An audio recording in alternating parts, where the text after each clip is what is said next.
Karachi rural network किरन जे chairman मोहतरम जनाब अबीर बख्श कासकली, जनरल सेक्रेटरी सलीम जे मेमन जे तरफ़ां असांजे इन यूसी मुराद मेमन ॻोठ में हिकिड़ो बहितरीन फुटबॉल जो मुसलसल 100 खां वधीक फुटबॉल क्लबनि ते हिसो वरितो। ऐं हिते ये जेको असांजो तमामु पुराणो दोस्त, तमामु सुठो फुटबॉलर मोहतरम जनाब मरूम बशीर जामोद साहब जे नाले सां हिते असांजे दोस्त मोहतरम जनाब कमर जान बलोच जेको टूर्नामेंट ऑर्गेनाइज़ कयो।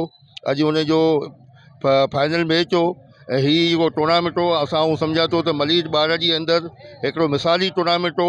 हिन टूर्नामेंट में शाइक़ीन फुटबॉल सां गॾोगॾु हिते जे मक़ामी फुटबॉल क्लबनि ऐं ॿियनि कराची अर्बन जे फुटबॉल क्लबनि हिसो वरितो ऐं तमामु बहितरीन तरीक़े सां हीअ अॼु फाइनल मैच थियो।